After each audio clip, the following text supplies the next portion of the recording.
This is a review of the game World of Warcraft. One of the first things I'm going to talk about in the review is how the game looks. In my opinion, the game has a pretty good look. The view distance is really good. Like, you can see really far away. Another part that I think looks really good is the water. It looks really good. Like, things reflect well. There was also a lot of variety in the like how the game looks. Like, you can see a lot of different like snowy areas and grassy areas. And the enemies are really varied too, so there's lots of variety there too. And there's lots of different spells that have really different looks. And another thing that looks really good is the shadows. And while I did say that the view distance was really good, it could be better. But it's still decent, but just not completely like all the way you can see everything. It actually does stop. Even when maxed out, it's still not like you can see infinitely or see until like a wall or something. A lot of people, or some people, may not like the fact that the game, the characters, kind of look cartoony, but in my opinion, that just makes the game age better than it would otherwise, because it doesn't really require that the graphics be updated, and even though it is 10 years, the graphics have been updated quite a bit, and it looks a lot less cartoony and a lot more realistic now than it did, like, even a month ago, or 2 months ago. Now for the story. In the game, there are, like, several stories you can, like, be interested in and follow the storyline of. And generally, they all end up, like, crossing over and getting involved in other stories.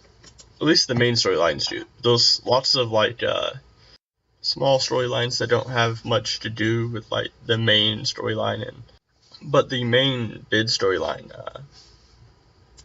very long, and each zone in the game has its own storyline that varies from zone to zone, and they all generally transition from one zone storyline to the next.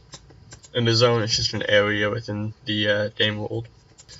And each time there's a new expansion that's released, the like main storyline of focus of the game changes with a different main enemy. And that happens usually about every 2 years. And finally, let's move on to the gameplay. In my opinion, the combat is pretty good. It mostly uses either the mouse or the WASD keys to move, and then you use keybinds like the number keys and other keys that you choose to use in order to use your spells on the enemy. Those 11 classes with 33 different specializations, which give you a lot of different playing options. And there's also other game elements outside of combat, such as professions, battle pets, and just like exploring the world.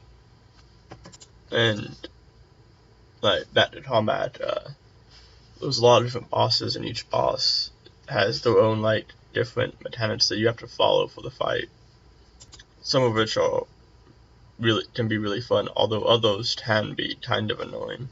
Probably the boss fight that is most annoying to me would be the one in Halls of Lightning, where you have to protect this guy while he uses a machine for 5 minutes, and it's annoying because the enemies you have to protect him from aren't really that threatening, and so you just end up with a lot of downtime, and you can't speed it up, so it just takes a long time of just sitting there waiting.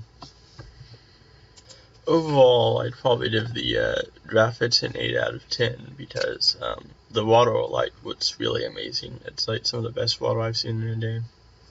That and the view distance, but the view distance being a little less far than I would like is kind of lowering it a little bit. And for the lore, I decided to give that a 9 out of 10 because you can really get attached to the characters, and there's so many of them.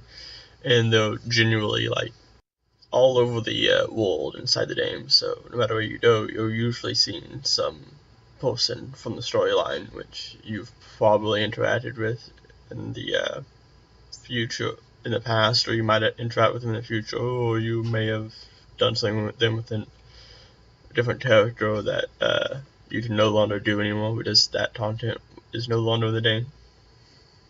And the the last part that I'm going to give a conclusion to would be the gameplay, and I decided that a 7 out of 10 because, well, combat is good and there is lots of variety. It's still at times kind of repetitive, especially between major content patches, because the combat doesn't change much, and that's the majority of the gameplay. Most of the other gameplay is just to supplement it. So overall, that would leave a overall review score of 8 out of 10, which is a really good review score.